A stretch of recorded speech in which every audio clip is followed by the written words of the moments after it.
Sartaq was formally installed as Khan of the Golden Horde in the winter of 1255. The core peoples under his direct rule stretched across the Kipchaks, the Bulgars, the North Caucasus, Saxon, Crimea, and reached as far as the Khwarezmian lands.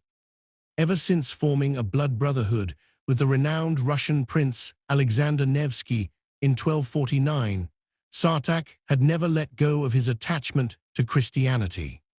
His mother came from the Kherate clan, who followed the Nestorian Christian faith, and the tutors who raised him in his youth had shared the same beliefs. Because of this, Sartaq tried to bring his own people into the faith as well.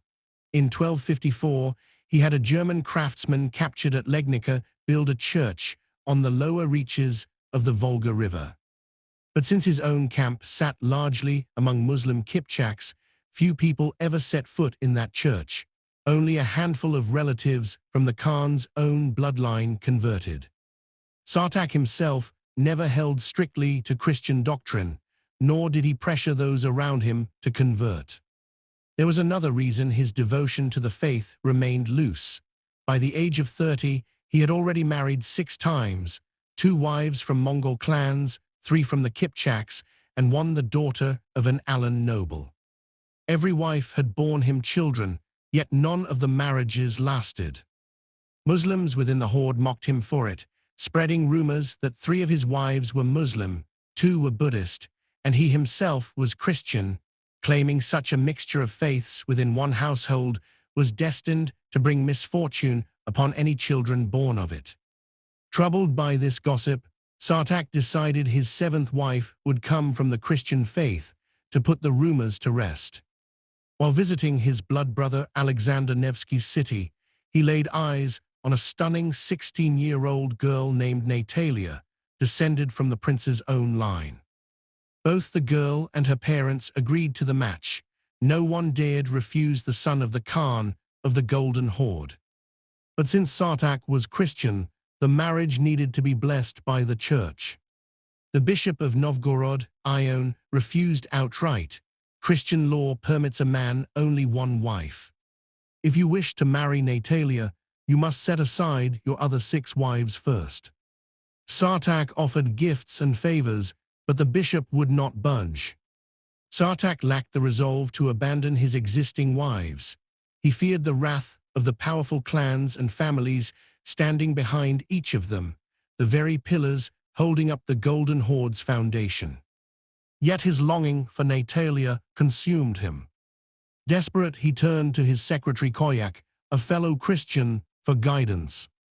Koyak told him that even the great saints of the Christian faith had lived with only 1 wife, and that the church did not permit remarriage while a first wife still lived. Furious, Sartaq declared that he too was the son of a king and would follow his own path, ordering his commander Siamak to prepare for a journey to Novgorod to bring Natalia back himself.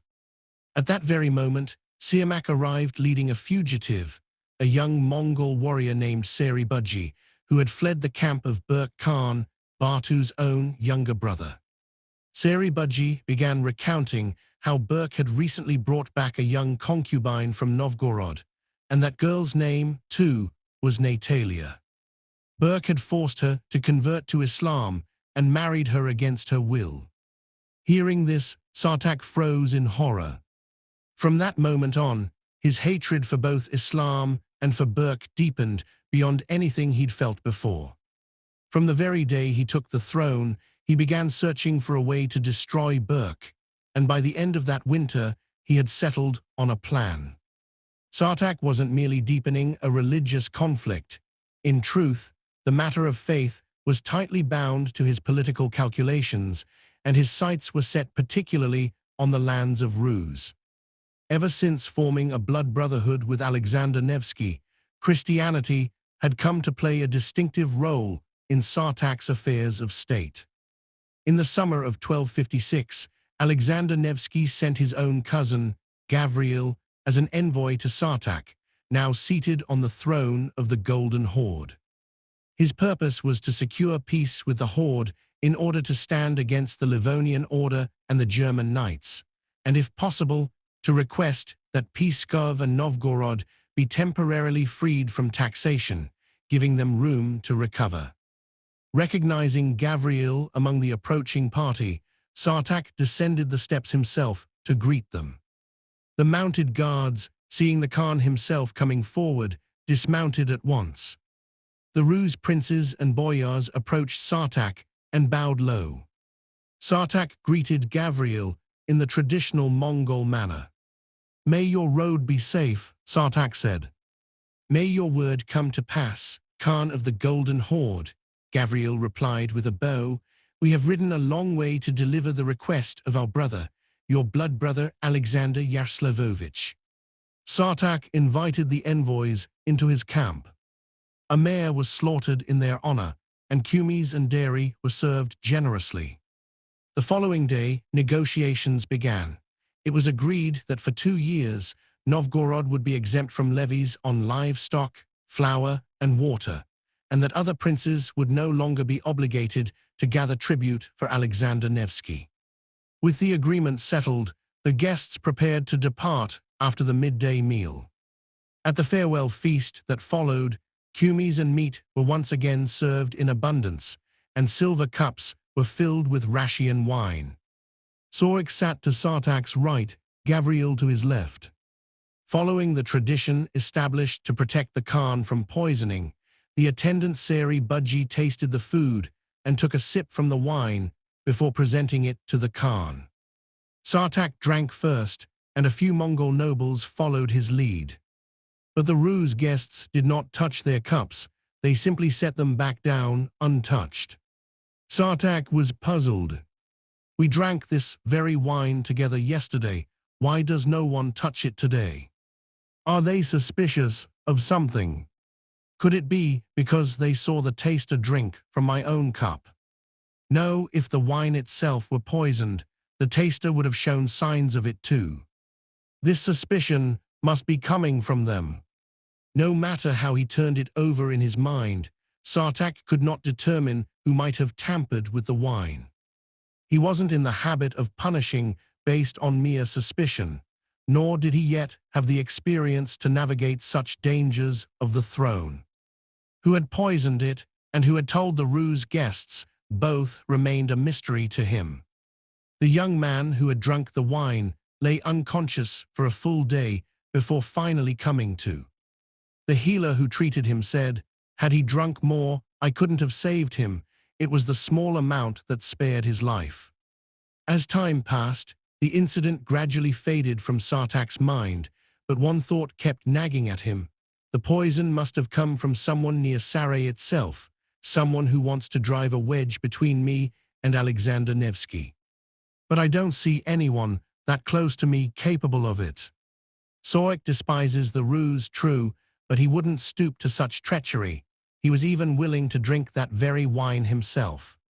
If he'd known it was poisoned, he never would have reached for it. So who, then? The enemy must lie outside my camp. Here, there is only his instrument. And who among the outside world rivals me? Only Berke. With this thought settled in his mind, Sartaq set out for Karakorum without stopping at Berke's camp, intending to pay his respects to the great Khan Mönk and discuss relations with the peoples under Golden Horde rule. When Berke learned of this, he flew into a rage. Taking 100 of his men, he rode hard and caught up with Sartaq, who was crossing the Ural River. "I am the eldest of Jochai's line in the Golden Horde," Berke said furiously. "Why did you not stop at my camp on your way?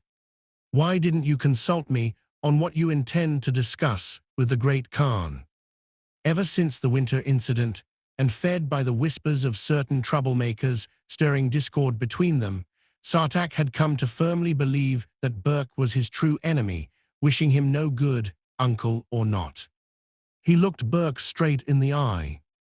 "Elder or not, you are a Muslim," Sartaq said, his face going pale, "and I am a Christian. Even looking upon the face of a Muslim like you is a sin to me." Choking with fury, Berke raised his index finger and said, "Is that so? Then farewell." No one spoke a word. But standing behind Sartaq near the Kumi's vessels, the attendant Sari Budgie caught a flash of sunlight glinting off the enormous gem on the ring Berke wore on his raised finger, and had to shield his eyes from the glare.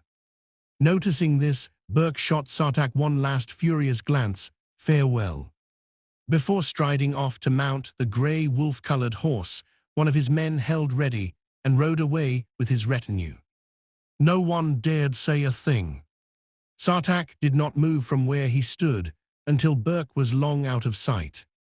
That very day, the Khan's party crossed the Ural and turned toward the Irtish steppe.